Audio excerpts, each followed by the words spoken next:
What is up, everybody? This is your boy, Teran Rodriguez, bringing you another edition of Set Point. And as always, we have ourselves a jam-packed show as we have a lot of volleyball to discuss, such as CSUN upsetting Hawaii on the road. It has been a hot minute since the Matadors beat the Rainbow Warriors. How big was that for CSUN winning that one? Also, how about the Masters College beating Vanguard on the NAIA men's volleyball side? How did the Mustangs gallop all over the Lions? Also, Corona Del Mar, they won a thriller over the weekend against Huntington Beach. And Loyola of Los Angeles beating Mira Costa on the road in approximately 3,000 fans. Wow, wow, wow. I also have some Pro Volleyball Federation to discuss, as the Columbus Fury looked pretty good, and the San Diego Mojo got the win, with Daniel Gilman, former Set Point guest, being on the broadcast. So hand me a volleyball, set the net, because I'm about to serve you up some volleyball action here on Set Point. This is Teran Rodriguez bringing you another edition of Set Point here on IESR Radio, your direct feed for all that is sports.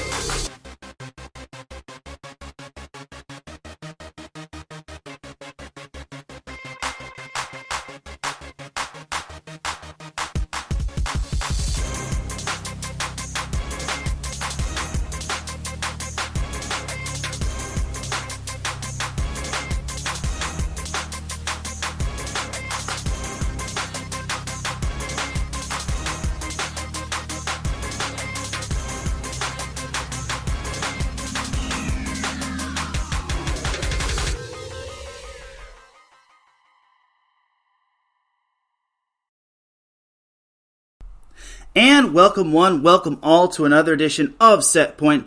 Thank you all for joining me on this beautiful Monday afternoon, Monday evening, Monday wherever you are listening from. Either way, you have made your way to episode 239 of Set Point. And without any further delay, let us begin. But first and foremost, Set Point would not be where it's at without IE Sports Radio providing the platform to go live on Spreaker. Please do follow IE Sports Radio on several different social media platforms such as X, formerly known as Twitter, TikTok, and Instagram at IE Sports Radio. We also have a Facebook page. All you just have to do is like us after you've typed in the word IE Sports and then radio in the search bar, and then that's how you're able to follow us. We also have a website, iesportsradio.com, for all of the latest sports news, our blog, our Hall of Fame, our Fans of the Month, our pages dedicated to each podcast, such as Set Point, our community forum, and our merchandise shop. For the last 9 years, IE Sports Radio has been bringing you amazing content, ranging from interviewing legendary athletes, coaches, and other authorized media personnel, to building tailor-made shows dedicated to all major sports cities around the country. Thank you to everyone for all of your support and for making IE Sports Radio your direct feed for all that sports. A huge shout out to our sponsors, Plant Jerky Premium Brisket Beef Jerky. Plant Jerky is the official jerky of the 2022 California League champion Lake Elsinore Storm, the single-A affiliate of the San Diego Padres. This all-brisket jerky has gluten-free options, contains no MSG, no sodium nitrate, it's low in sugar, and high in protein. This is some of the best jerky you can get your hands on, and all you have to do is visit plantjerky.net and place your order. In addition, if you buy $50 or more worth of an order, you'll get the shipping for free, and prices are slashed, so get them while it's there. Once again, a huge shout out to our sponsor, Plant Jerky Premium Brisket Beef Jerky, the jerky that's on a whole other planet. Our second sponsor is Seal the Deal Wax Seals by Cecilia B. You just finished your very own wedding or baby shower invitations and you're looking for that extra special touch. Maybe you just wrote a letter to a relative or friend and you want to add their smile when they receive it. If that's the case, then seal the deal with Cecilia's handmade sealing wax stamps for your invitations, letters, and gifts is for you. Their motto is, you bring the deal and we'll bring the seal. Follow them on Instagram at sealthedeal_wax stamps. And the way you can follow Set Point on social media is on X, formerly known as Twitter, at set_point, IE, and on Instagram at set_point IESR. And you can follow me, Teran Rodriguez, on X, formerly known as Twitter, at Teran Rodriguez1. And without any further delay, let us get this volleyball party started. As Mike Pat and Ralph Cleese both pop in the chat room wishing me a great show, thank you very much. All right, let's discuss some NCAA men's volleyball. So, it was a quiet week for the most part. A lot of teams were on buys, probably because of spring break and whatnot. But I will say there was some exciting matches. We gotta start with the match of the week. Number 7 BYU heads down to Malibu to take on number 8 Pepperdine. I thought this was a pretty darn good matchup, and most of the sets were pretty close. Sets 1, 2, and 3 were close, and then set 4 was fairly close until Pepperdine kind of pulled away. Then the 5th set was the thing. BYU was able to get a strong advantage, and they were able to hold off Pepperdine on the road. They won the 5th set 15-12. As a team, they didn't hit too well. They only hit 207, which, I mean, it's something. I mean, Pepperdine hit 272, which isn't bad if you ask me, but honestly, you got to do what you got to do in order to win. What really stood out from Pepperdine is probably the digs, 45-34 in favor of that category, as Luke Benson led the Cougars with 21 kills. Capono Brown added 11 kills.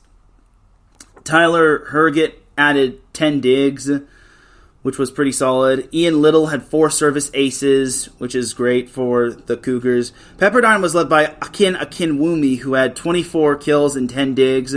Trey Cole had 11 digs. Pepperdine missed 23 serves and only had 4 aces, while BYU had 9 aces and only missed 12 serves. That's kind of the straw that broke the camel's back, the serving game. As Jen B and Patty Backs pop into the chat room, they say, have a great show. And Jen B says something else, which I'll be getting into a little bit later on in the show. But, yeah, Pepperdine, it's hard to believe that they lost this one, considering they actually had a pretty good game in terms of offense. But the serving is just so crucial, and the digs were just not in their favor. They did outblock BYU 14.5-12, but it was just to no avail. So that was the first match. That occurred on Friday. The second match, this one occurred on Saturday. This one also went to a 5th set, but BYU just brought out the whooping stick, and they wound up just crushing Pepperdine in that 5th set, 15-7. As Mix Romanus led BYU. Mix Romanus didn't lead BYU in kills. That was Luke Benson, who had 26 kills. Mix Romanus had 17 kills to go along with 10 digs. Benson also had, he had 1 dig, but I was looking at the wrong guy. Tyler Herget had 10 digs. Capono Brown, he had 12 kills to go along with 13 digs. Jackson Fife had 12 digs, which was a pretty solid night. Herget also had 52 assists. So BYU was on its A game, and they had such a better hitting performance. They had a hitting performance of 370, or hitting percentage of 370, and they held Pepperdine to only 182 in terms of the hitting percentage department. They blocked the ball so much. BYU had 17 blocks as a team while holding Pepperdine to only 8.5, and BYU outdug Pep 53-45. The only flaw that BYU had, or the only negative that BYU had, was the serve game, which they only had 3 aces and missed 19 serves, but Pepperdine had 8 aces and 14 missed serves. But BYU made up for that in all the other departments. Pepperdine was led by Cole Kachansky, who had 19 kills, and I'm just now realizing this. Kachansky only had 9 kills in the first match, so it's kind of good to see him back on track. Akinwumi kind of took a step back from the previous night. He only had 3 kills. Martin De Chavaria had 8 kills.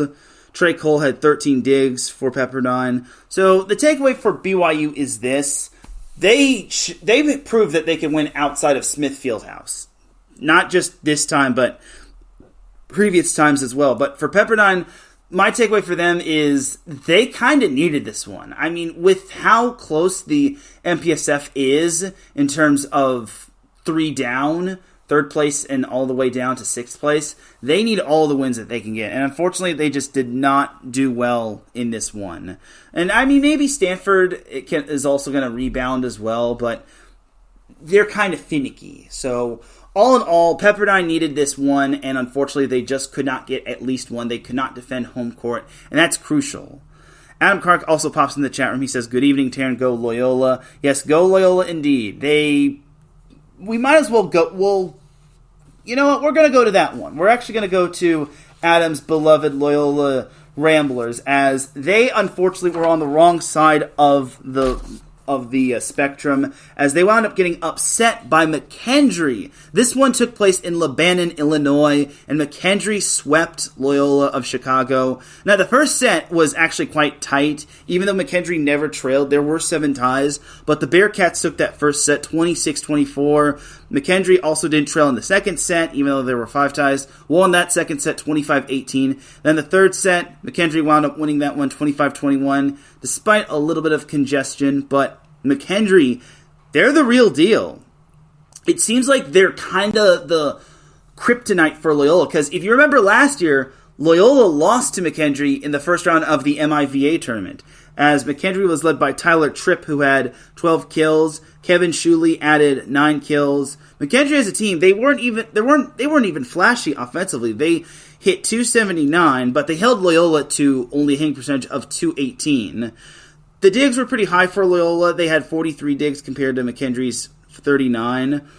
The blocks were in favor of Loyola as well. They had 13 blocks as a team compared to McKendree's 9.5 as a team. McKendree did dominate the ace category. They had 9 aces, and even though they did miss one more serve than Loyola, I feel their service ace service error ratio was just so much better than Loyola's. Loyola missed 8 serves while only having 2 aces, as the Ramblers, they didn't even have one player in double digits in terms of kills. As their kill leader, they had 3 kill leaders. They all had 6 kills.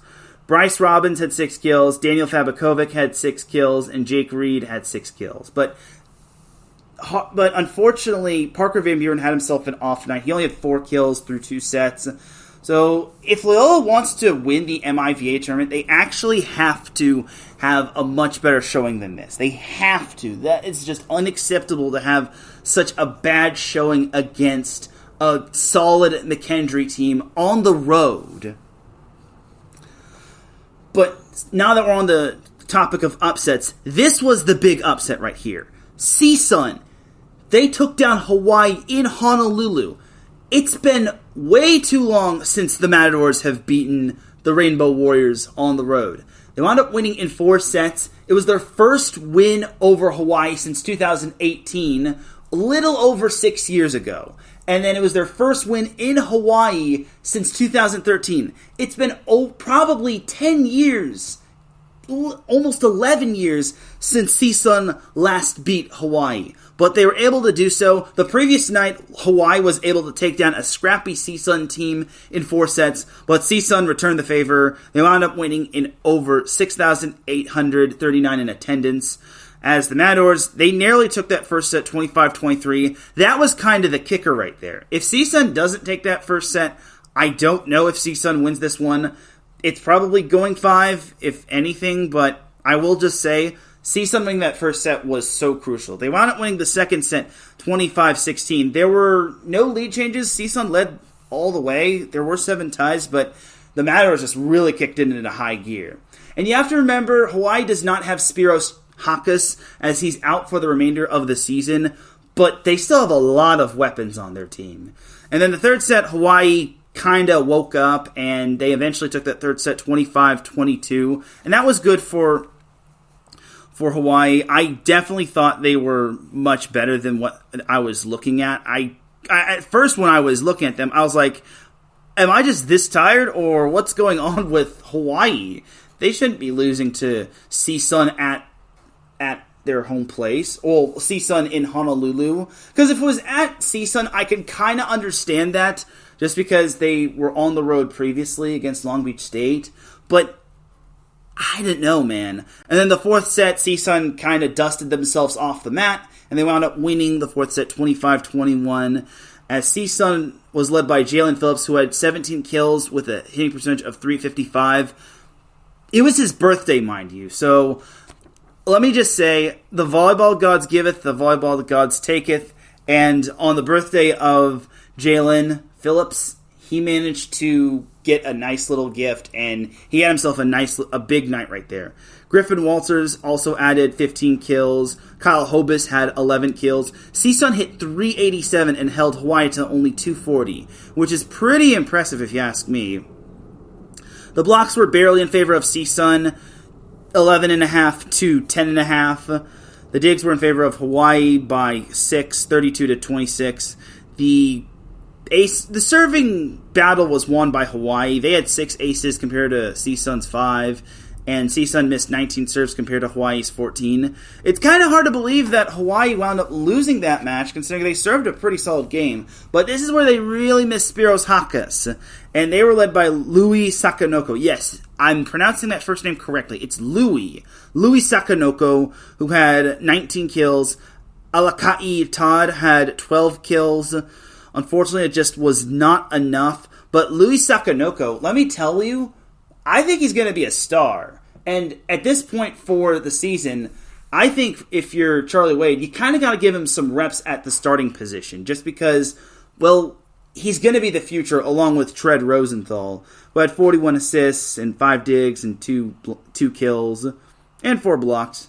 But unfortunately, Hawaii was on the wrong side of the upset. They wound up losing. It is just such a bummer for Hawaii. That kind of puts them in an interesting situation because they are hosting the Big West Conference tournament, but I can definitely see Hawaii not winning the Big West Conference now. I mean, the only way they win it is if Long Beach State and UC Irvine get upset along the way. And Hawaii just practically runs the table. And that would mean beating UC Irvine at UC Irvine, which that'll be next week, and I'll be in attendance. But let's talk some more MIVA action on Thursday. Last Thursday, we had Ohio State breaking out the whooping stick and just sweeping Ball State in Muncie. Huge win for the Buckeyes. And the crazy thing was, Ohio State didn't even have Jacob Pasteur. They were led by Shane Wetzel, who had 13 kills. Kyle Toon had 11 kills. Ben Putnam had 8 kills. Ohio State hit 430 as a team while holding Ball State to only 146. The Buckeyes outblocked Ball State 11-4. They outdug them 27-17. The serve battle was won by Ohio State. They had 4 aces to the Cardinals 2. Both teams missed 9 serves. Ball State was led by Tanashi Ndavazocheva, who had 10 kills. Patrick Rogers added 5 kills. But honestly, Ohio State stepping up without Jacob Pasteur is big, as Gen B says OH, and I gotta say, IO. But for Ball State, they were kind of due for a loss. I mean, when you've won so many MIVA matches and you've only lost once, you're kind of due for a bad match, and I thought they kind of had it. But to have it at home, that's kind of icky if you ask me. Fortunately for Ball State, they were able to bounce back and beat Purdue-Fort Wayne on the road. This was a matchup I had as a sneaky good matchup. Remember, Purdue-Fort Wayne is not ranked, but they are definitely able to give Ball State a run for their money. Now, the first matchup meeting between those two teams wound up being Purdue-Fort Wayne losing in 3. But this time, Purdue-Fort Wayne pushed Ball State to 5. But unfortunately for the Mastodons, the Cardinals wound up winning that 5th set 15-11. Purdue-Fort Wayne lost despite a 37-kill performance from John Diedrich. Oh, man. Talk about making history, but unfortunately, your team falling just short. Diedrich had half the kills that Purdue-Fort Wayne had as a team. Mark Frazier also added 15 kills. Carlos Mercado had 11 kills. Ball State was led by Tanashi Ndavazocheva. He had 26 kills. He hit 382. Ryan Bartz had 14 kills. He hit 414. The Cardinals as a team, they hit 338. Purdue-Fort Wayne hit 288. The Cardinals outblocked the Mastodons 9.5 to 7.5. They outdug Purdue-Fort Wayne 45-41. Despite having only 4 aces, Ball State only missed 10 serves, while Purdue-Fort Wayne had 10 aces and missed 18 serves. So the takeaway for Ball State is this. They definitely needed this win. If Ball State loses that one, then the whole MIVA gets very interesting. And going on a 2-game losing streak to Romeoville this week against Lewis, that's vastly improved.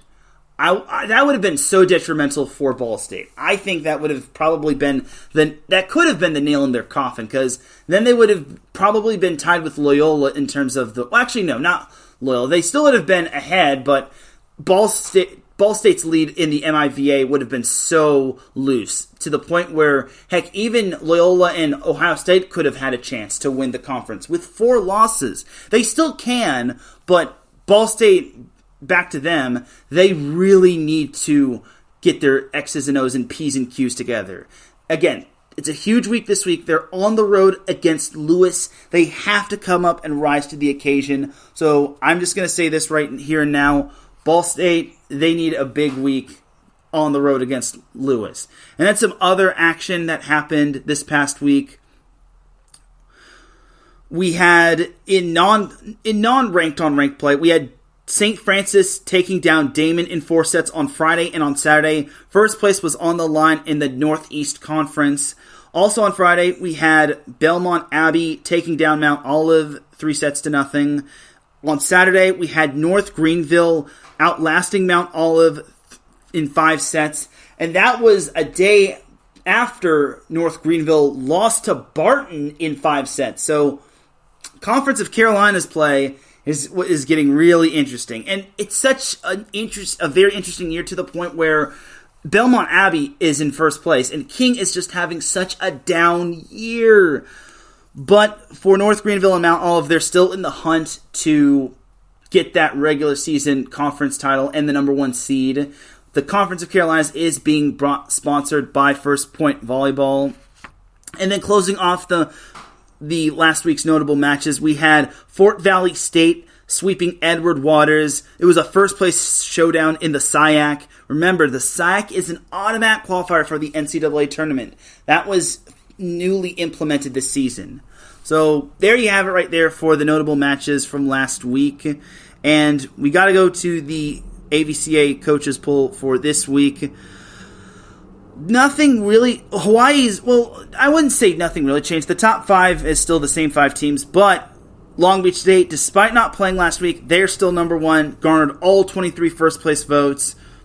The next highest in terms of the coaches poll was UCLA. They had 430 points, which was 30 behind Long Beach State. UC Irvine moved up to 3. Grand Canyon moved up to 3. Hawaii dropped to 5th in the coaches poll. That was just so detrimental, losing to CSUN. That just goes to show how detrimental that loss was. Now, it's obviously not going to cost Hawaii the season. I definitely think Hawaii can still contend, but it just shows how much Spiros Hakas is vastly missed from Hawaii.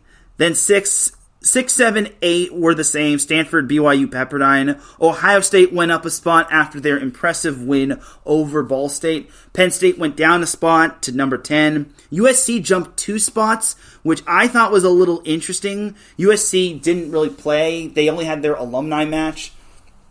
Ball State stayed at 12. Loyola Chicago went down 2 spots after their loss to McKendree.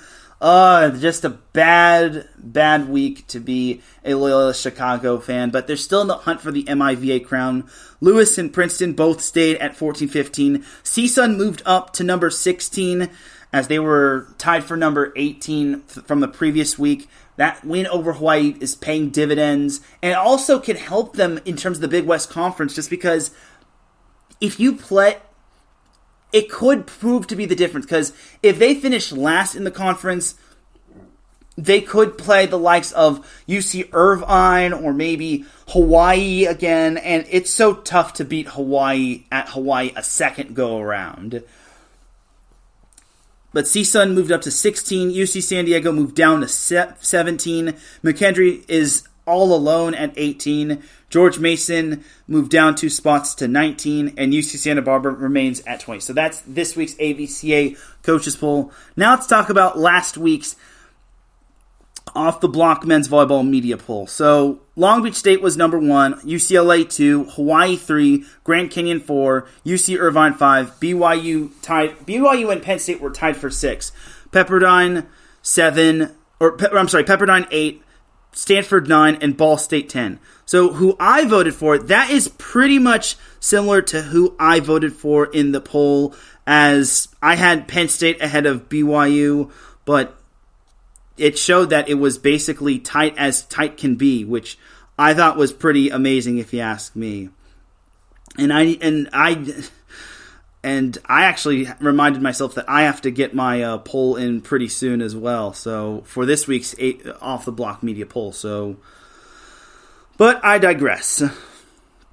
But I guess if I had to vote for this week, I guess I wouldn't have to vote too much. I wouldn't have to put too much. The only thing I'd have to put some thought into is how far does Hawaii go down? Because that loss to CSUN is such a stinker. And GCU, do they deserve to be ahead of Hawaii? Probably.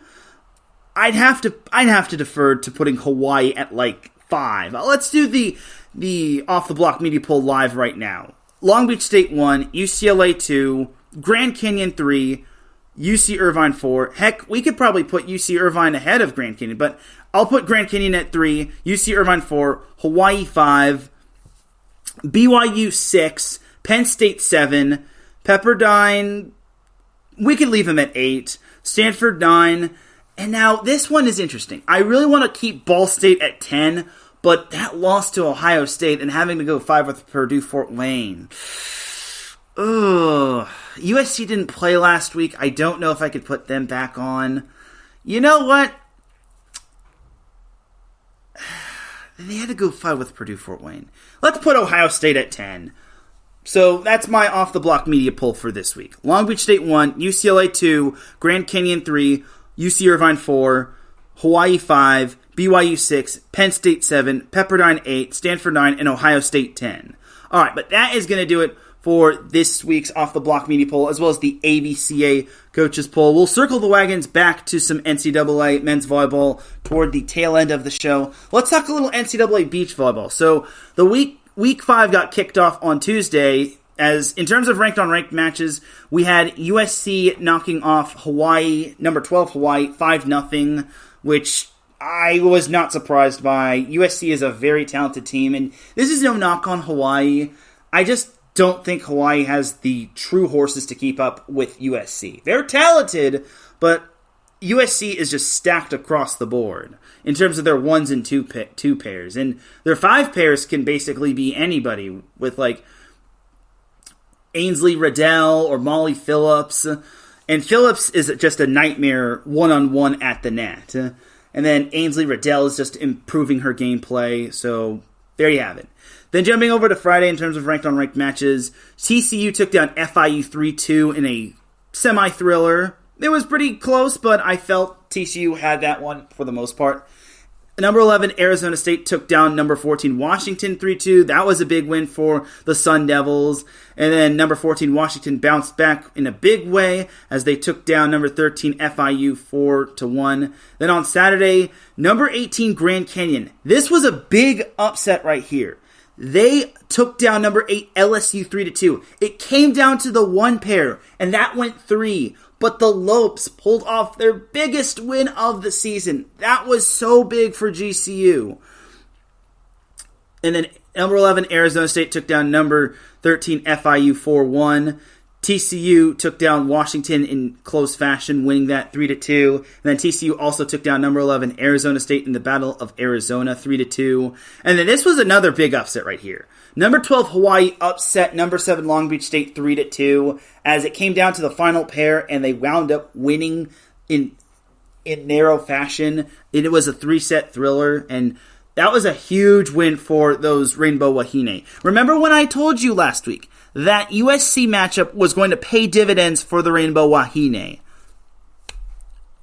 I called it. I had a feeling Hawaii was going to pull off some sort of upset. It was either going to be against Cal Poly or Long Beach State.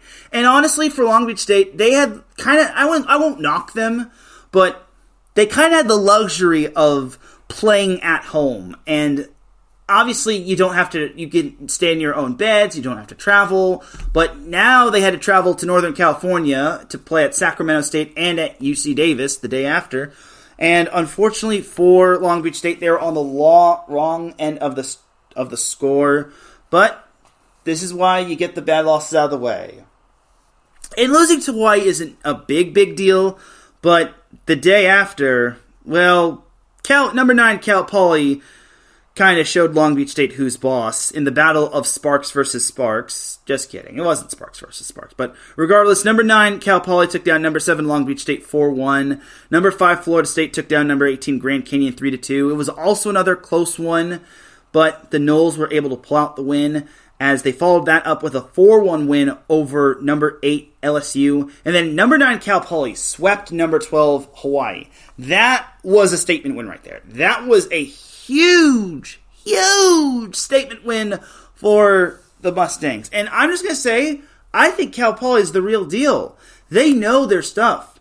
And I don't want to say this is just on one player, but Lindsay Sparks has really invigorated that program. She has really brought life to that program. And I'm just going to say I'm downright impressed by the Mustangs. All right, now for Week 6's matches to watch for. Tuesday, Cal Poly Cal. That's going to be a good one right there. Now, as you all know, the AVCA coaches poll was released last Tuesday, and it's not going to be, and the new coaches poll isn't going to be released until the day after I record the show. But USC, UCLA, Stanford, TCU, and Florida State were 1 through 5. Cal, Long Beach State, LSU, Cal Poly, and LMU were 6 through 10. Arizona State, Hawaii, FIU, Washington, and Georgia State were 11 through 15. And then FAU, Stetson, GCU, Arizona, and Texas A&M, Corpus Christi were 16 through 20. But Cal Poly Cal, that's going to be a fun matchup right there. And we'll see if Cal Poly can keep its red-hot gameplay going. I think it can beat Cal, because if I recall correctly, they did beat Cal earlier in the season, and that's one of their marquee wins right there, and it's the battle of the Cals. Cal Poly versus Cal Berkeley. And then we jump to Friday. A lot of good matches right here. And apparently there's an LSU tournament, and it's going to be hosted by Mark Schuerman of the AVP, which, if you don't know who Mark Schuerman is, you need to know. And it's the biggest regular season tournament of the NCAA Beach Volleyball season, as I unfortunately don't know. It's heading to Death Valley, but I don't know the name of this tournament. I'm just going to call it the Baton Rouge Tournament. And it's hosted, like I said, by Mark Schuerman, and there you have it right there. It's going to be a fun little tournament right there, and honestly, you have a lot of star-studded teams that are participating in this tournament. And I do want to get the actual name. It's the Death Volley Invitational. So that's a great name. So Death Volley. Oh my God, I see what you did there, LSU Beach Volleyball. So in the Death Volley Invitational, you have USC versus TCU. That's already a big one right there. Top 5 matchup. Then you have Florida State UCLA. That's another big matchup right there. Another top 5 matchup. Then Cal versus LSU, a top 10 matchup. Then USC versus FAU. FAU is such a sneaky good team. I don't think their record reflects on how good of a team that they truly are. I think FAU is such a sneaky good team. Then you got Florida State Cal in another top 10 matchup. UCLA TCU is another top 5 matchup right there. Arizona versus Grand Canyon. Nice little in-state rivalry right there. I don't know if that is a part of the Death Volley Invitational or if that's something else, but regardless, that's a good matchup right there. And then Stanford LSU is another good matchup right there, as that kicks off the Death Volley Invitational for LSU. And that's also another top 10 matchup. Then Saturday, we have Cal versus TCU, another matchup in the Death Volley Invitational. Florida State Stanford, another top 5 matchup, which another big test for Stanford. USC versus LSU, another top 10 matchup. We'll see if LSU can hold their own against USC. FAU UCLA, that's another ranked-on-ranked matchup. I think FAU is going to get really tested here, but pressure makes diamonds shine even brighter. That's the old saying, or whatever it is. Stetson Grand Canyon is not in the whole Death Volley Invitational. However, it's still a pretty good matchup between two ranked teams. We'll see if GCU can build off of their big win over LSU. And then Florida State takes on USC in the Death Volley Invitational, which man, that's going to be something pretty good. 2 top 5 teams. And then FAU Cal, that's another pretty good matchup right there. FAU's really going to get tested. Then Arizona State takes on Grand Canyon in another little... I don't think this is part of the Death Volley Invitational, but it's a nice little in-state rivalry matchup between those two teams. And then UCLA and LSU pretty much was pretty much what rounds off the list. So that's another top 10 matchup right there, and it's going to be a huge test. And it's any wonder why LSU calls this the biggest tournament of the regular season, or at least Mark Schuerman calls this the biggest tournament of the regular season. So all in all, if you're an NCAA beach volleyball fan and you live in the New Orleans, Louisiana area, or the Baton Rouge, Louisiana area, get on down to LSU's beach volleyball courts and watch some darn good beach volleyball. All right, but that is going to do it for the NCAA beach volleyball portion of the show. Now we got to jump to a little NAIA men's volleyball. And oh my God, we had ourselves a big week last week. We had 2 top 10 matchups. We had No.1 Vanguard heading down to the Masters College to take on number 2, the Masters College. And then we had number 6 Menlo heading down to Surprise, Arizona to take on Ottawa of Arizona. And boy howdy, both those matchups did not disappoint. But on Friday, we had the Masters College, number 2 Masters College, taking down number 1 Vanguard, handing the Lions their first loss of the season.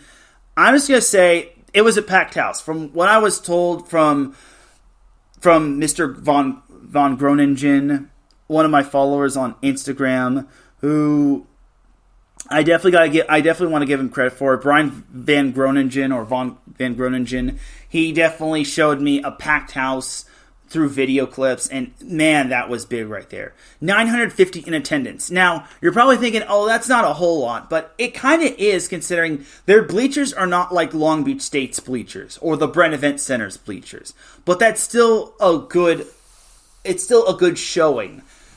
I will just say it's a whole better venue than what Calvary Chapel High School is. And again, nothing against Vanguard and its choice of home court advantage, but I will just say it does not help. It certainly helps for the Masters College that they don't have to deal with a low ceiling, but that was not the case. But them winning the service battle wasn't because of that.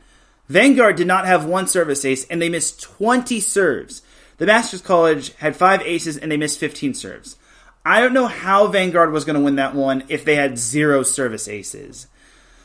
The digs were probably not there. The only good thing from Vanguard was that they outblocked the Masters College 8.5-4, but Vanguard just didn't have the explosiveness. Will Anderson was held in check for the most part. He had 6 kills on 17 swings for a hitting percentage of 176. Andrew Sheveland led Vanguard with 7 kills. Diego Perez led the Masters with 12 kills. Braden Van Groningen had 9 kills. So the takeaway for the Masters College is this. I was not surprised when I saw this. And I'm going to be 100% honest for Vanguard, and I'm going to shift the takeaway to Vanguard. Vanguard was kind of due for a bad game, and this was it. And it's so tough to win on the road, especially when the Masters College knew they had revenge on their minds, because they knew they had that win in their back pocket for the most part in that third set. But unfortunately, Vanguard just really served tough. And again, it's just a tight court in Calvary Chapel. And unfortunately for the Masters College, they were not the beneficiary from that. Also, to basically what I told my good friend Ezra Vlad from Golden West, who's also a Masters College fan, it does not help. It didn't help the Masters that 4 calls were overturned by the head official. Not that I'm trying to blame the refs or anything, but it just did not help. And I did have to mention that on X, formerly known as Twitter, that is it too late to start, or is it too early to start having Bolt 6 technology and doing this Pro Volleyball Federation style? But I digress. I'm rambling on. But regardless, the takeaway for Vanguard is this. I think they're going to be just fine, but I will just say, I'm glad they got for their sake, I'm glad they got this bad loss out of the way, because if they were to go undefeated going into the NAIA tournament, because I'm certain they would have gotten into the NAIA tournament. But if they were undefeated going into the NAIA tournament, that would have been such a bad thing for them due to the fact that it's so tough to go undefeated in a season. So thankfully for Vanguard, they did get the loss out of the way. And maybe they can learn more from a loss than they can a win. But for the Masters College, it was a huge win. They haven't really beaten Vanguard too much, but they defended home court, and they really impressed. And then as for Ottawa of Arizona, the number 4 Spirit, they took down the number 6 Oaks in straight sets. And we got to see Tony Glesner, the owner of the Florida Southern Exposure, see Florida Southern Exposure coach and head coach of Ottawa of Arizona, Kyle Steele, do his thing and have his team lead the way to victory. As Ottawa was led by Emery Outen, Emery Outen, who had 15 kills. Adon Nestor had 12 kills. Zio Meyer had 4 kills to go along with 33 assists, 2 aces, and 2 digs. Ottawa hit 450 while holding Menlo to only 274. And the defense kind of wasn't really there for both teams, as both teams' blocks were pretty much non-existent. The digs were only 25 to 22 in favor of Ottawa. Menlo was led by Conrad Stoklezinski, who had 9 kills. Julius Steimer had 7 kills. So the takeaway for Menlo is this. It's so tough to beat Menlo right now because the first matchup, they almost reverse swept Ottawa, but they lost the 5th set 20-18. This time around, they went to... Well, actually, this was in Atherton. So I'm sorry if I said this was in Surprise, Arizona. This was actually in Atherton, but this time around, Ottawa went on the road to Menlo and wound up sweeping Menlo, which was such a huge win for Ottawa. I'm just going to say that right there. I'm just going to say that here and there, that Ottawa, this is definitely a huge win for Ottawa. I don't care if Menlo was ranked below or ranked above Menlo, but that's a good top 10 win.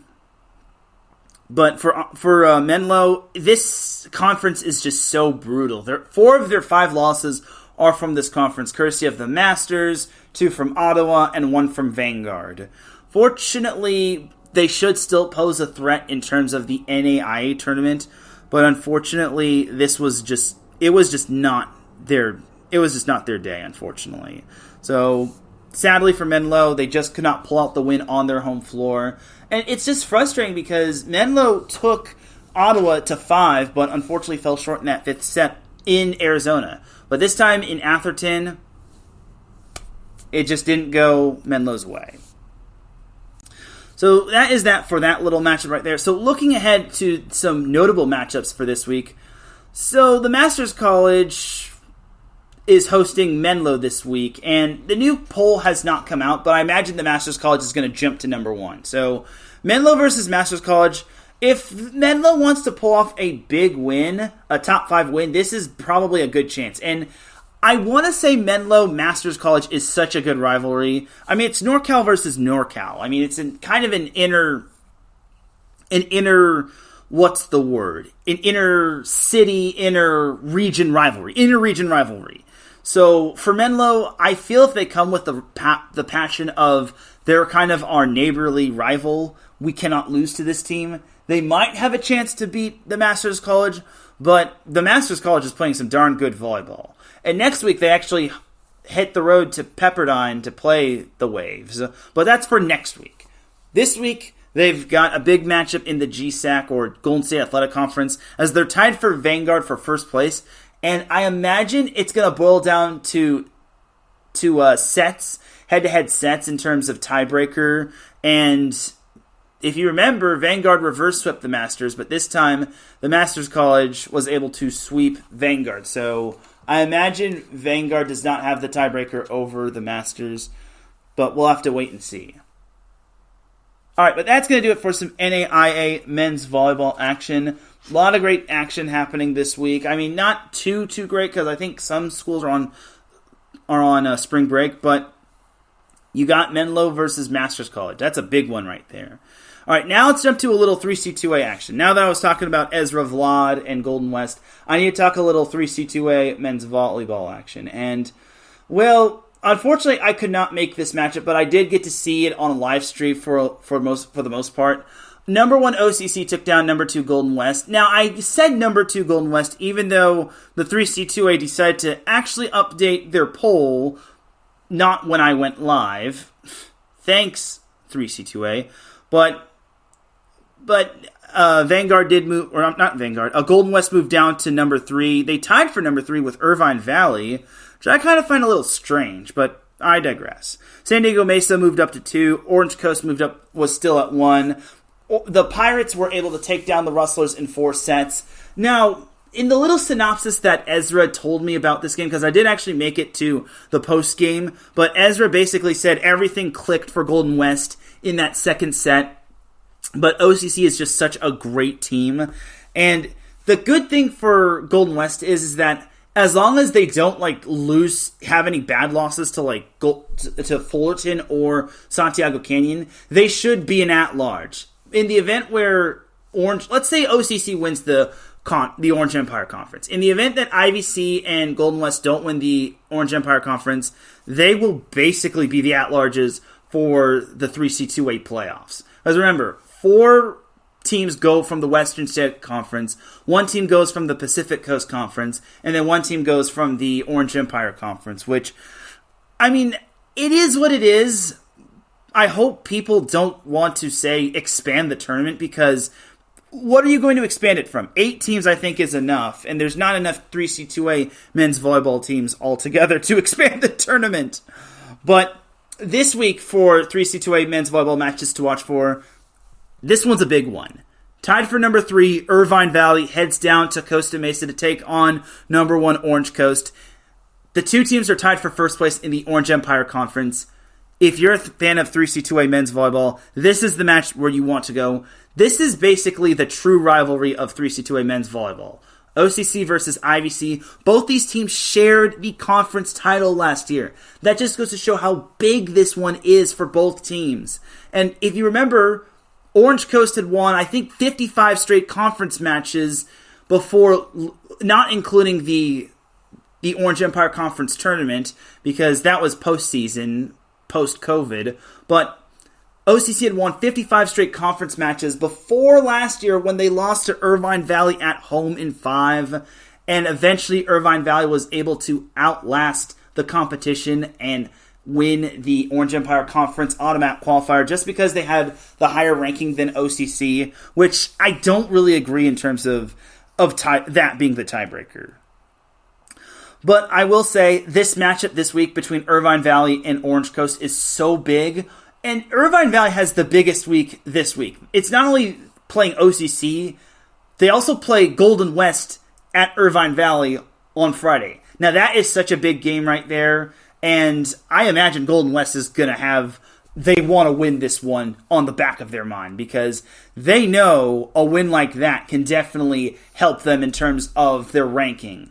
And honestly, I don't think the ranking cares about who finishes higher in conference play. But let's say Golden West beats Irvine Valley in 3 or 4. That could, if Golden West, let's say they beat Fullerton and Santiago Canyon, but they managed to lose to OCC. And then Irvine Valley beats Santiago Canyon and Fullerton, but they lose to OCC as well. I would say Golden West, based on the head-to-head set tiebreakers, would basically be ranked ahead of Irvine Valley. I mean, you obviously have to look at body of work as well, but I feel Golden West, if they beat Irvine Valley and they go at least 2-1 the rest of the way, they should be ranked 3rd. IVC should be ranked 4th. But that matchup against if whoever gets paired with Long Beach City, they're going to be in for a tough matchup. Long Beach City is probably the hottest team right now.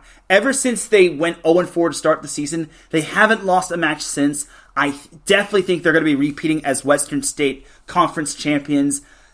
Angel Nikolov is working his magic for the Vikings. This is his first season after Jonathan Charette stepped down, but I will just say he's doing a top-notch job, and it shows in the record.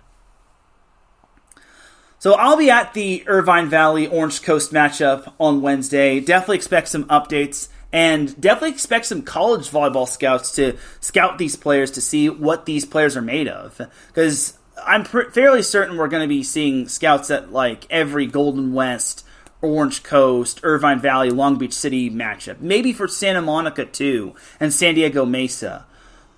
But I digress in that regard. So that's going to do it for the 3C2A men's volleyball side of things. We're actually going to take ourselves a quick break.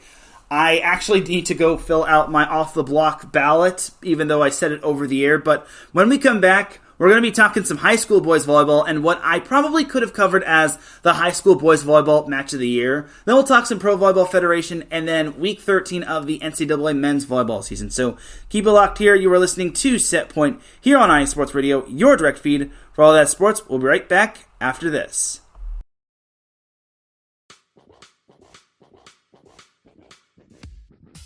Hello, sports fans. It's me, your boy Larry B, and I want to walk you through the world of sports. No, not just the mainstream major TV deal type sports, although those are important too. But let me be your guide through your journey of all sports, from college to the pros, the minors, and everything in between. Each week, we are talking sports galore with true diehards just like you from a hardcore fan's perspective that's sure to quench your thirst around leagues you may know all too well and some you may even discover here. That's right, sports fans. If you love sports of all kinds, enjoy hearing amazing sports stories, and respect all sports because you know how difficult any of them can be to play or compete in, then this is your show. Join me, your boy Larry B, on the defining moment each week here on IE Sports Radio, your direct feed for all that is sports, and let the sports come to you.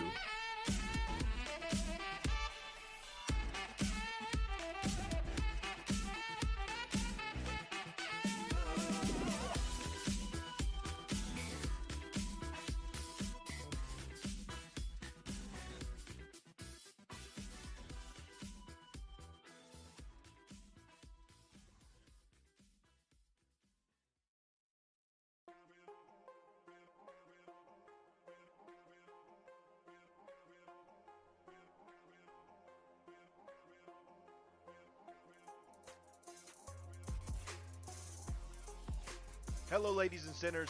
Hello, sports fans around the world. Hello, IE Sports family. This is Cale Henderson, the host of IE Vegas, the Sin City Sports Show, presented by IE Sports Radio. If you folks are interested in sports in the Vegas area, if you're wanting to have a blast for 1 hour, every Tuesday night from 7 p.m. Pacific Standard Time to 8 p.m. Pacific Standard Time, this is a show built for the Vegas sports fans, where we feature the Las Vegas Raiders, the Las Vegas Golden Knights, the Las Vegas Aces, and the University of Las Vegas, Nevada Rebels.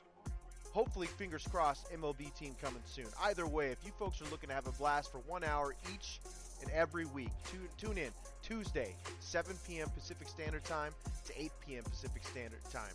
If you folks are interested in Vegas sports news, go to our Twitter, at SinCities_IESR, and you can speak with me, the host, Cale Henderson, at Cale_Henderson on Twitter. At any time, be happy to reply. Always want to reach out to our fans. Again, the Sin City Sports Show, presented by IE Sports Radio, your direct feed for all that is sports.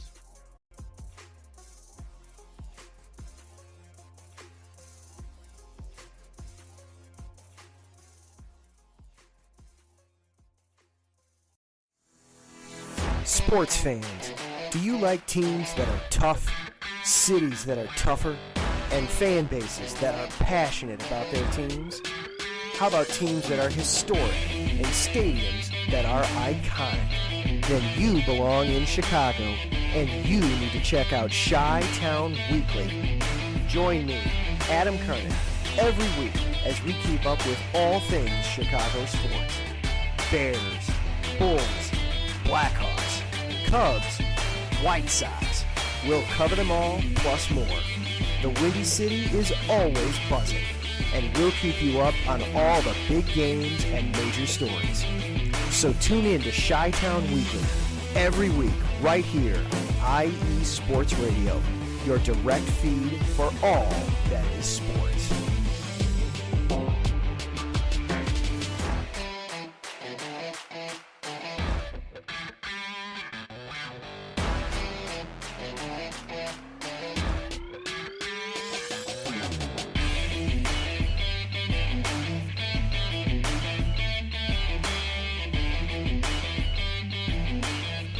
Back with segment number 2 of Set Point here on IE Sports Radio, your direct feed for all that sports. Definitely check out all of our amazing shows, such as Chi-Town Weekly, which goes live 1 hour before Set Point on a normal basis. Also check out Sin City Sports, The Defining Moment, and all of our other shows on IE Sports Radio. But let's begin the second half of the show with a little high school boys volleyball action. So this past week, there were actually 3 amazing matches. Well, one of them was kind of an underrated matchup, but the one that we'll get into first is Huntington Beach versus Newport Harbor. So, unfortunately, I was unable to attend this one. I actually had a PA announce another high school boys volleyball match.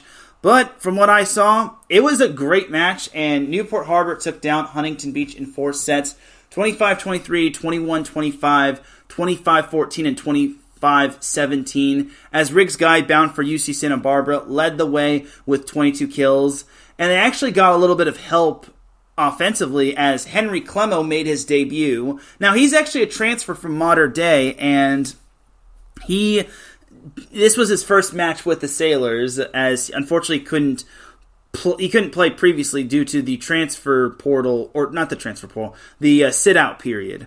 But he contributed with 8 kills for Newport Harbor, and it was a big win just because that puts Newport Harbor all alone in first place in the Surf League, whereas Huntington Beach, they were now tied for second place in the Surf League with Corona Del Mar, who beat Edison who beat Edison on that same night. I will say this for Huntington Beach, it kind of does not help that they do not have one of their top guys, Bennett Tchaikovsky. He is out with a meniscus injury, and he's out for an extended period of time. They don't know when his timetable of return is. They're saying, from what I'm hearing, from rumors, what I'm hearing is that he'll be back in time for the playoffs.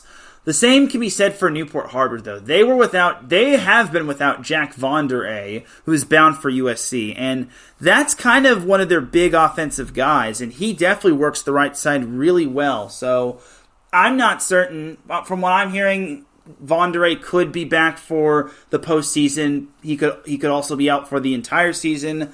I'm hoping for the best for the kid, that's for sure, because he's going to SC, and there's going to be a lot of talent on that team. But on Friday, a match that I went to, I actually got to PA announce this matchup, was Newport Harbor at Edison. This one actually went 5, and I was not expecting this one to go 5. First set, Edison just showed up with a lot of energy. They've got a lot of talent on that team of theirs. They have Owen Banner on the left side, Connor McNally on the right side. Their middle blockers are so great. Ben Winokur, who's bound for Loyola Chicago. CJ Addison is also amazing. Johnny Bronstein really runs the offense well at setter. Nate Jackson, who's the son of Trent Jackson, the former Edison coach, he's a fantastic libero. And Eli Perez does a great job with his rotations. Edison won the first set 25-19. Newport Harbor then won the next 2 sets 25-22 and 25-20. But then Edison just punched Newport Harbor in the mouth. Newport Harbor actually led 2-0, and then Edison was not having any more of it as they just wound up stomping on Newport, winning that 4th set 25-12. But unfortunately, Edison just ran out of gas in that 5th set. They got Newport Harbor's lead down to as little as 2. But unfortunately, the Sailors just had enough in the tank. They rattled off the last 4 points. They won off of a walk-off service ace. They beat Edison 15-9 at Edison High School. That was quite the unorthodox matchup right there. It was a little uncharacteristic of Newport Harbor to play that bad. But I will say, a win's a win. And you got in the Surf League, you have to grind it out in every single match. I don't think there's really an easy matchup. I mean, Corona Del Mar swept Edison this past Wednesday, but Edison had the lead. They led by as many as 7 in set 3. only to see Corona Del Mar just basically erase that and win that third set. But the Surf League is probably and debatably the best league in high school boys volleyball, and at least in California.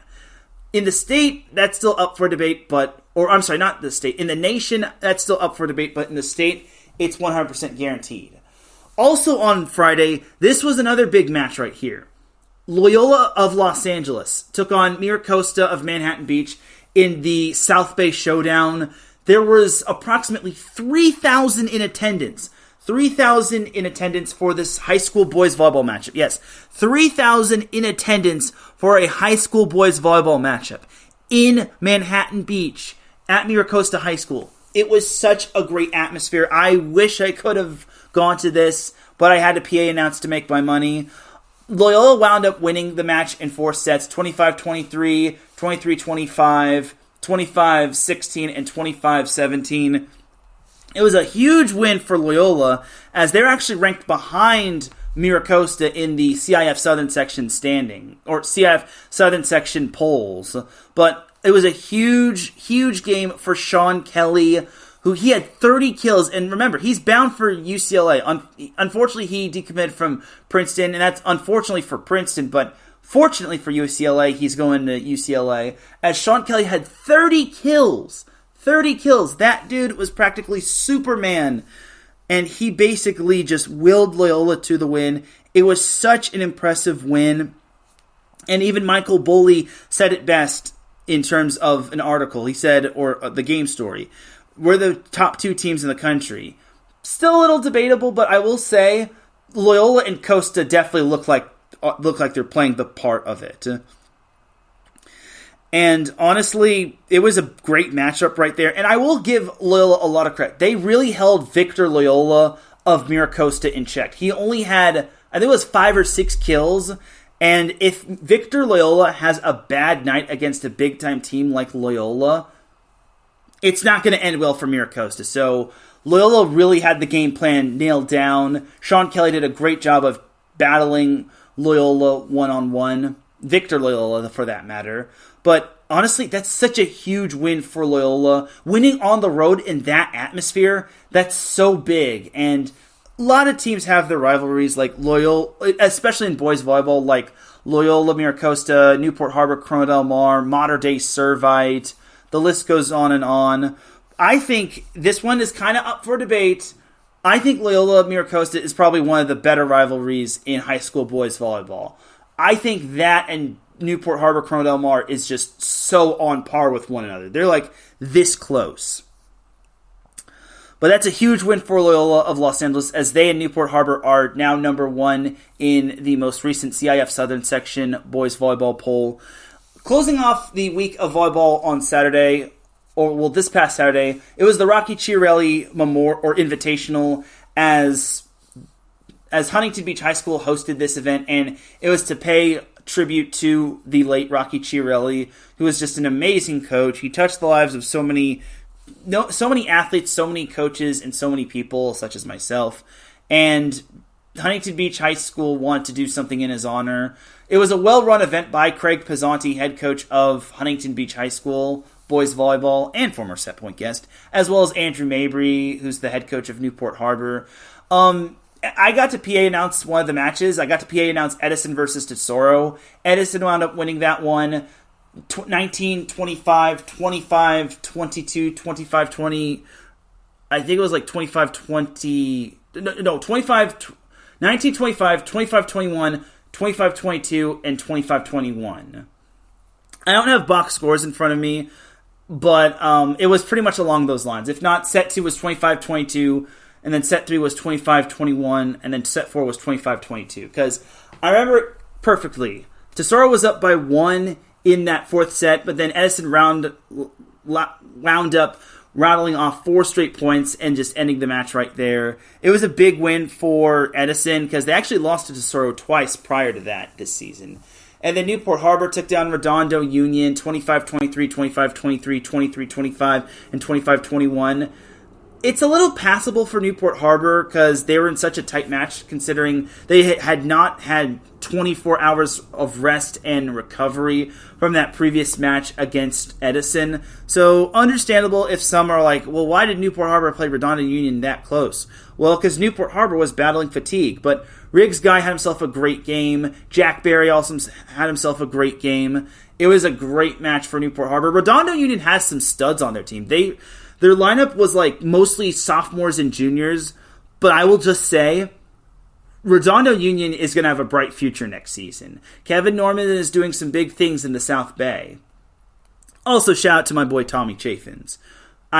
He's the head coach on the girls' side, but I had to just give him a shout because he's a good friend of the show.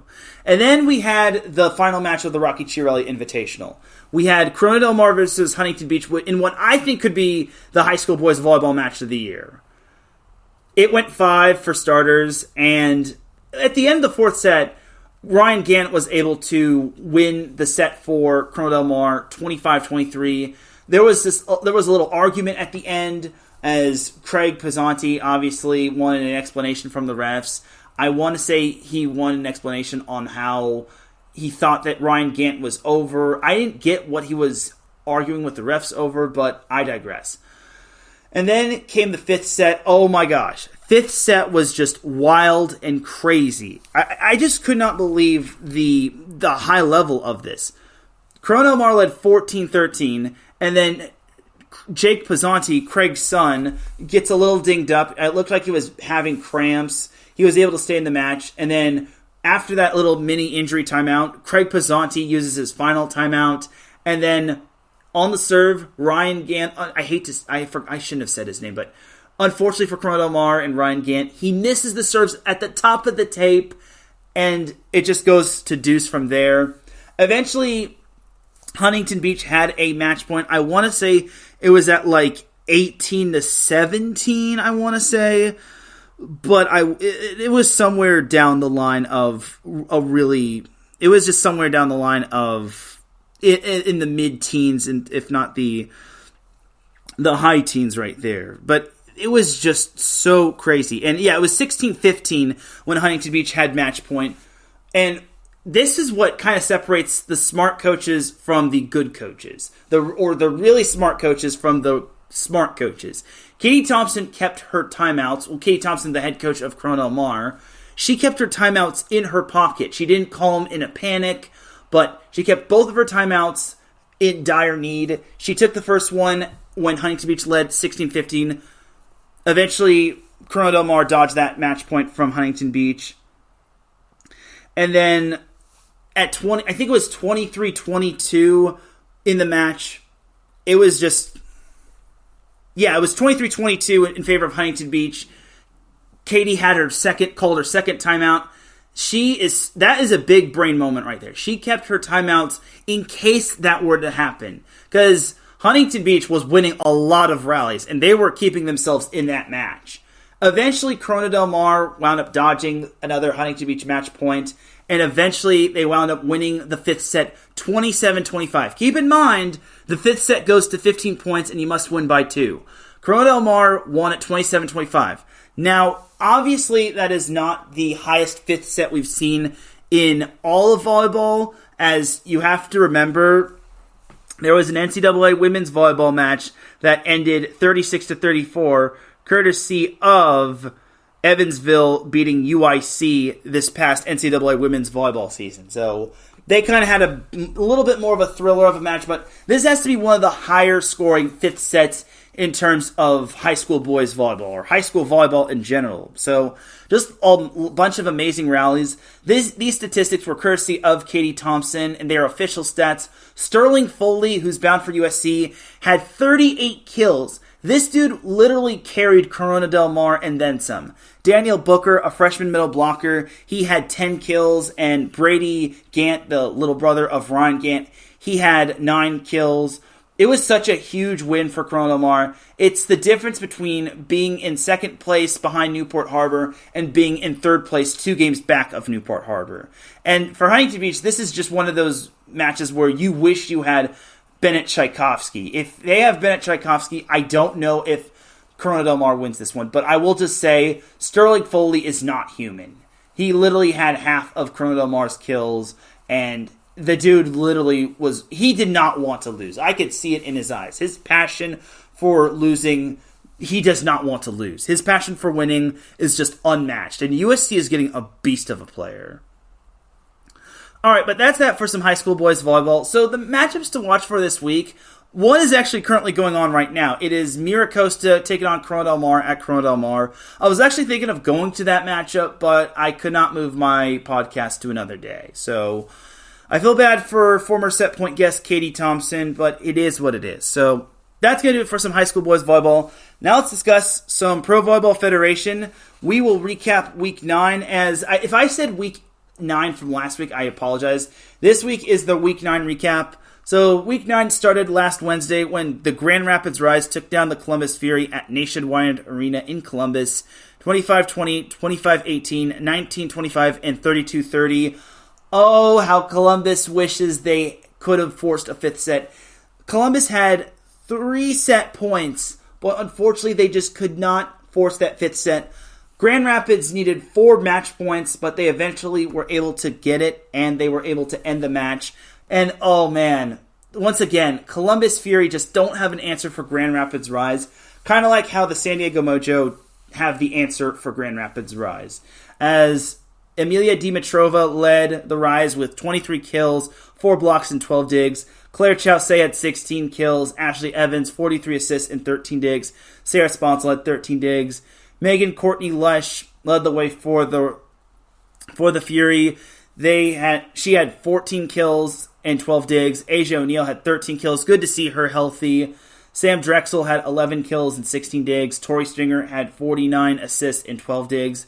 This is just one of those matches where if you're the Fury, you wish you could have had that match back. And you wish you could have had those set points back to force a fifth set.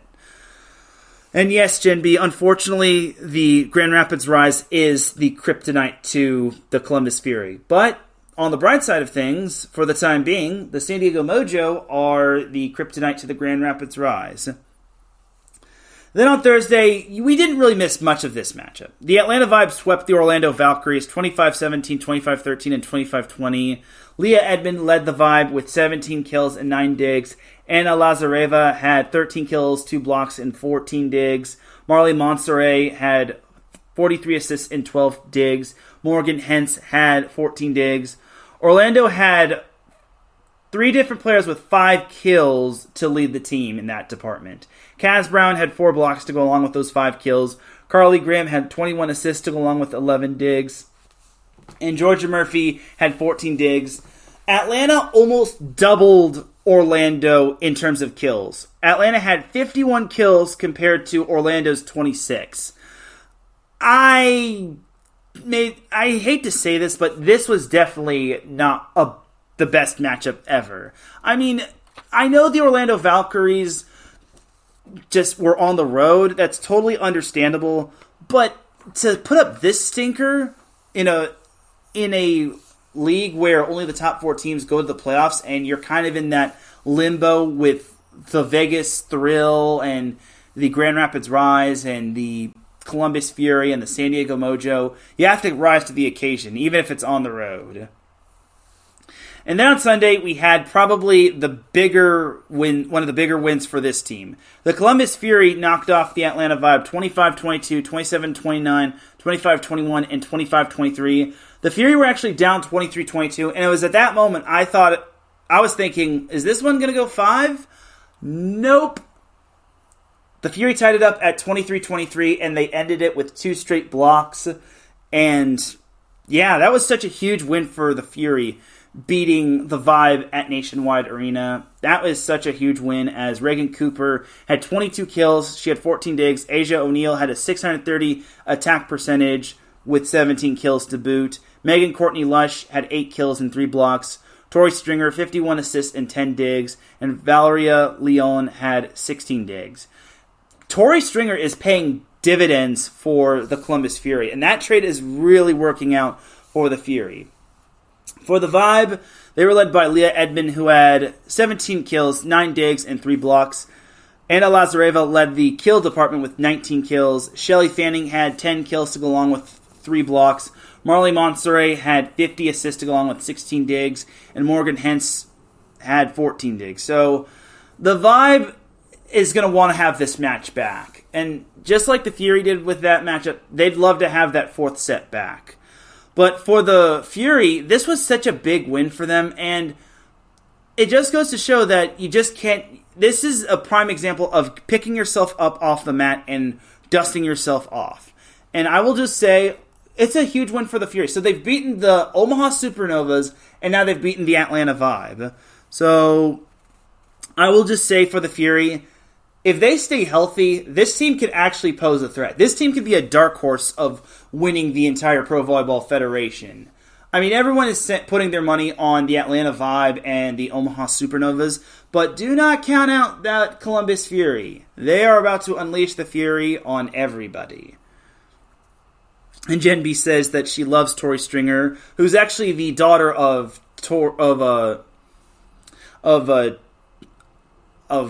well, her maiden name is Dilfer, but Tori is the daughter of Trent Dilfer. I was blanking on that first name, but Trent Dilfer, the former NFL quarterback, he's the father of Tori Stringer. So, as for this little matchup right here, the San Diego Mojo took on the Vegas Thrill, and I was thinking to myself, well, let's see what happens. I will just say that I gotta give a shout out to Daniel Gilman, who was making his first ever broadcast on the Pro Volleyball Federation, and they grow up so fast. And I had to tune in for that just because he's a former Set Point guest. I gotta show him the love and respect. But the San Diego Mojo, Daniel Gilman wasn't the only one who did great in that matchup. The San Diego Mojo did really good as the Mojo swept the Thrill at Dollar Loan Center. Keep in mind, this was in Vegas. But the Mojo swept the Vegas Thrill 25-21, 25-23, and 25-16. Now, you had to have seen the first set to know that the first set was kind of the tipping point. The Mojo were actually down 6-0 in set 1, and I was thinking, well, this is kind of going to be a replay of last match, isn't it? Nope. The Mojo eventually clawed their way back into the set. They eventually took the lead midway through the set, and they just did not look back. It was such a big first set win. They also held on in set number 2, and then they just stomped all over Vegas in set 3. Temi Thomas Ailara led the Mojo with 16 kills, 2 aces, and a block. Ronica Stone added 10 kills on a 620 hitting percentage with 4 blocks. Lindsay Vanderweide added 9 kills and 13 digs. Nutsara Tomcom had 42 assists. Shara Venegas had 12 digs. For Vegas, they were led by Gabby Gonzalez, who had 10 kills and 8 digs. Alicia Glass-Childress added 37 assists to go along with 9 digs. So the takeaway for the Mojo is this. That's such an impressive win. It's never easy to win on the road, and it's been, I think it was 20 days since they last played a match. And the fact that they went on the road to beat Vegas is such a huge win. I really got to go to some San Diego Mojo matches. Problem is, it's just so darn far. And again, I'm working at a grocery store here, so here's hoping the San Diego Mojo or the Pro Volleyball Federation can offer me something in terms of working with them. All right, but that's going to do it for the Week 5 recap right there. Now let us look at week number 6. And week 6, it's actually going to be such a loaded week. I think there are matches going on every day except for Wednesday or Sunday. So tomorrow, as of this recording, we have the Grand Rapids Rise taking on the Vegas Thrill at Dollar Loan Center. This one's such a tough one to predict. Remember, the Vegas Thrill reverse swept Grand Rapids Rise in their last meeting. I think the Thrill can win again, but this is probably the most evenly matched teams that I've seen right here and now. I mean, I would not put it past the Thrill to win this one, but do not underestimate the Rise. I think they've kind of found their swagger. Then on Wednesday, we have the Columbus Fury heading to the ATL to take on the Atlanta Vibe at Gas South Arena. So this one's on Wednesday. This one's kind of tough to predict. If the Fury are healthy and they have most of their players, if not all their players, they have a good shot at winning again against the Vibe. But I will say, the Vibe are going to be so tough the second go around. And they should have a better understanding of what to expect from the Fury. And then Thursday, we have the Grand Rapids Rise heading to the CHI Health Center to take on the Omaha Supernovas. It's a big match for Omaha as they're a half a game back of the Vibe heading into this week. I will say I would not be surprised if the Supernovas wound up winning this one, but the Rise are pretty good. But if I were a gambling man or if I had to pick a winner in this one, I'd pick the Supernovas. And then Friday we have the Orlando Valkyries heading to Nationwide Arena to take on the Columbus Fury. If the Valkyries have offensive issues against the Fury, then this one won't be too much of a contest. They need to figure out who's going to step up and who's going to be their it girl, or if they're going to have like a Batman and Robin thing, or basically someone stepping up and rising to the occasion. Because the Fury at Nationwide Arena is going to be such a tough matchup. Then on Saturday, we have a doubleheader. San Diego Mojo heading to Gas South Arena to take on the Atlanta Vibe at 4 p.m. Pacific Time, 7 p.m. Eastern. Nothing against the Mojo. I really liked their win over the Vegas Thrill, but I will say this. I don't think they're beating the Vibe. The Vibe thumped them the first go-around, and with Allie Linehan back in the lineup, she's trying to work her way back to 100%, but I just think the Vibe are just too stacked across the board. And then later that night, we have actually, both matches are playing at 7 p.m. Eastern. Oh, God. It's like picking your favorite kid. We have the Vegas Thrill heading to CHI Health Center taking on the Omaha Supernovas, a.k.a. the Cale Henderson matchup. All right, so this matchup, I would not be surprised if Omaha wound up winning this one. I mean, the two teams have split their first two matches, but I think Omaha has a better understanding of what to expect. But the Thrill are scrappy. I don't know I still think Molly McCage is still hurt, but I will say the Thrill have some studs on their team, like Kat Bell and Hannah Maddox, just to name a couple. So they have those players, but I just think Omaha is just too stacked across the board.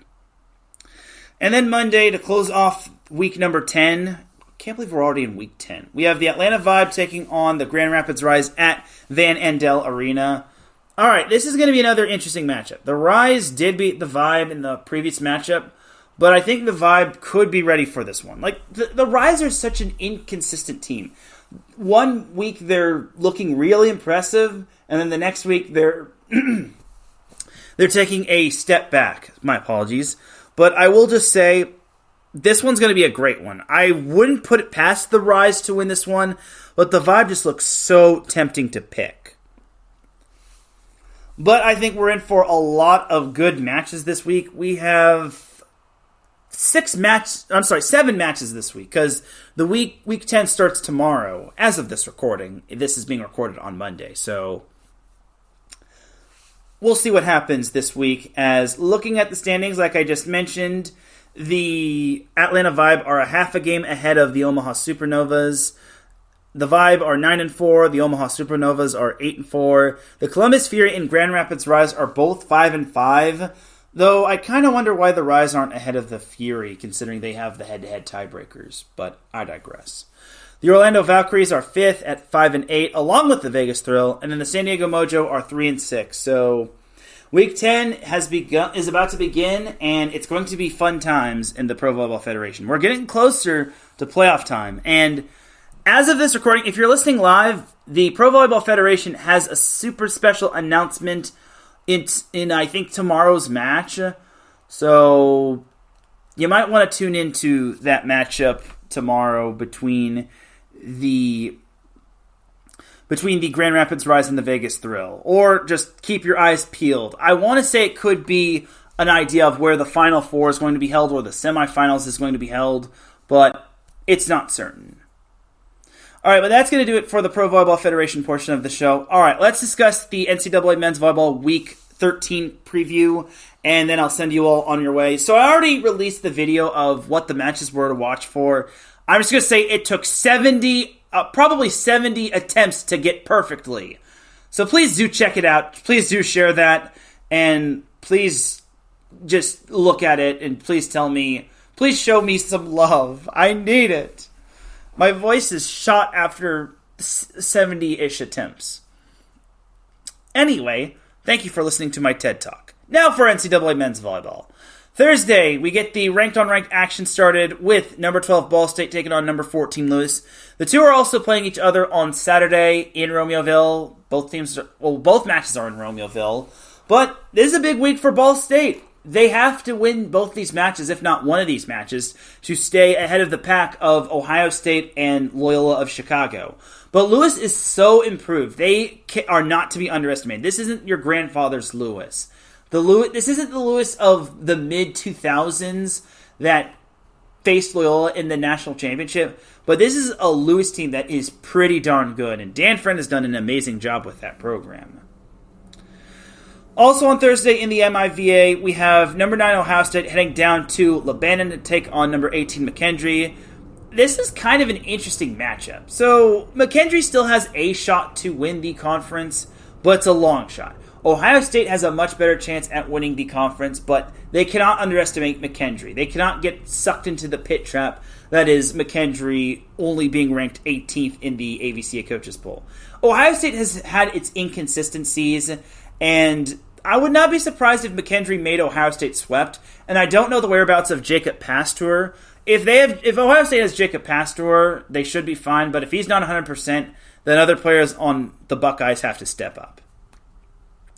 Then Friday, we have a lot of good matchups right here. Kinda. So, starting off, we have number 3 UC Irvine at number 16 CSUN. The two are also playing each other on Saturday in Irvine. Alright, many of you are probably thinking, well, why is this a good matchup? Come on, Teran. Well, UC Irvine, I would not underestimate CSUN. CSUN is coming off of a huge win over Hawaii. Now, for CSUN, they've gotten their first two series in the Big West out of the way. They took down UC San Diego and UC Santa Barbara both in straight sets, both times. Now it gets tougher. CSUN, and then they have Hawaii next week at home, and then they have Long Beach State to close out the regular season before the Big West Conference Tournament. If UC Irvine underestimates CSUN, which I'm 99% certain David Niffen is going to tell his team not to underestimate them, I could see CSUN maybe sneaking out with a win, but UC Irvine is just too good. Halir Heno is amazing. Will Darcy is amazing. Max Grigoriev has done wonders. Brett Sheward has run the offense to a T. CSUN is going to have to pull out all the stops in this one. If they do, then I could see them upsetting UC Irvine, but I would not hold my breath on an upset anytime soon. Also on Friday and Saturday, we have number 17 UC San Diego taking on Long Beach State. Friday, the two teams are facing each other in Long Beach, while Saturday, the two teams are in La Jolla. I don't need to really go over this matchup. Long Beach State should win this one fairly easily. Nothing against UC San Diego, but I just think Long Beach State is playing at such a high level, and UC San Diego is such a young team. I know Alan Knipe has a lot of respect for all the Big West Conference opponents and players and coaches, but I will just say Long Beach State shouldn't have too many problems with this.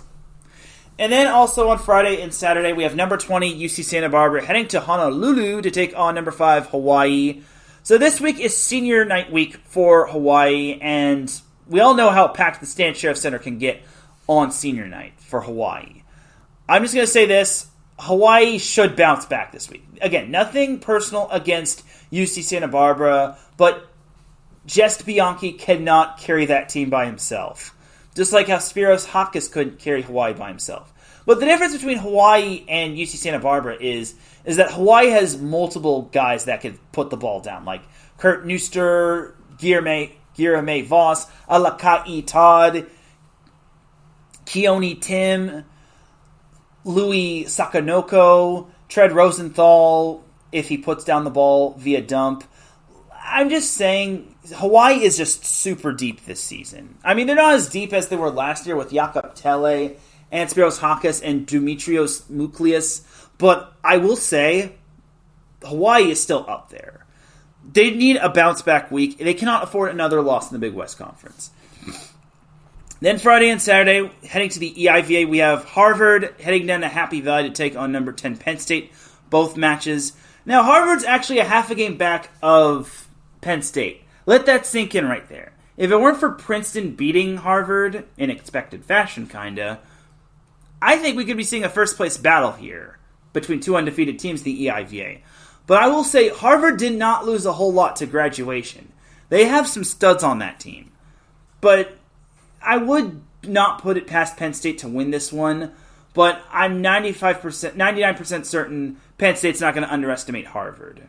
I mean, Harvard has some studs, but I just think they're a year or two away from competing. I mean, Penn State still has a bunch of experienced guys.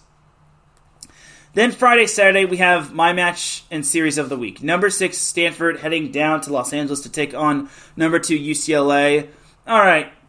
Nothing more needs to be said. Whoever wins will still be in the race to possibly win the MPSF regular season title and get the first round bye.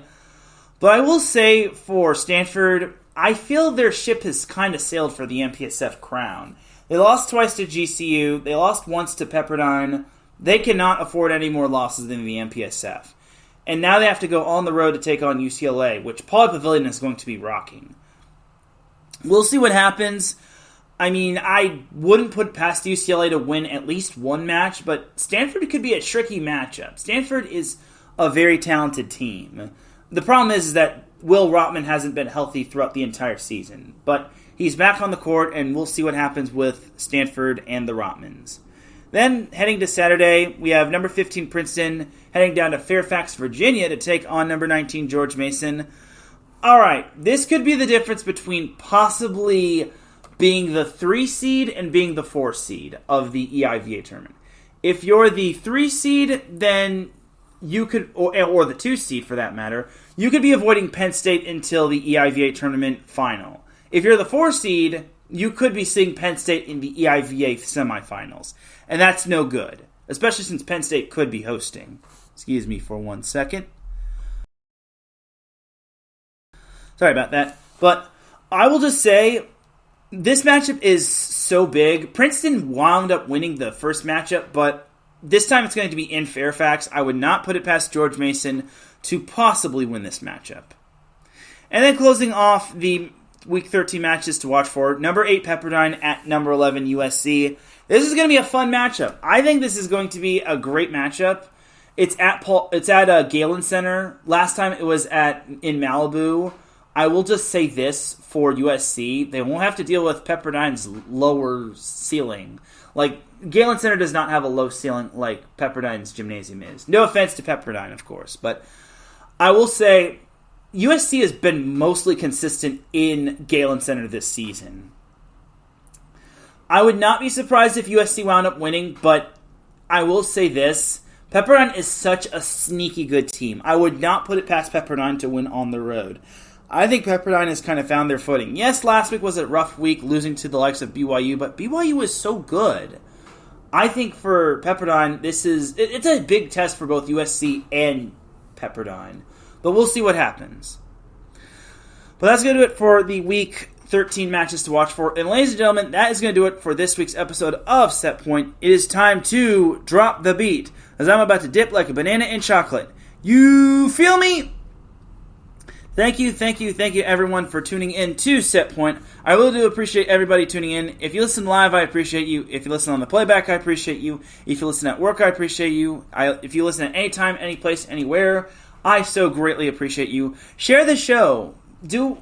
Tell everyone about Set Point and how I cover everything volleyball, whether it's women's volleyball, men's volleyball, beach volleyball, high school volleyball, junior college volleyball, Pro Volleyball AVP, Pro Volleyball NVA, Pro Volleyball Federation, women's volleyball, you name it. Shout out to the live chat room, Jen B, Larry, Adam Karnick, Ralph Calise, Patty Bax, and Mike Pat. Thank you all for popping into the chat room and tuning in. I'll be back probably Thursday for the SoCal Supreme Sports Show, but I'll see you all on the other side. For everyone here at iSports Radio, this is Teran Rodriguez signing off. Have a great rest of the evening, and I'll see you at the matches. Peace!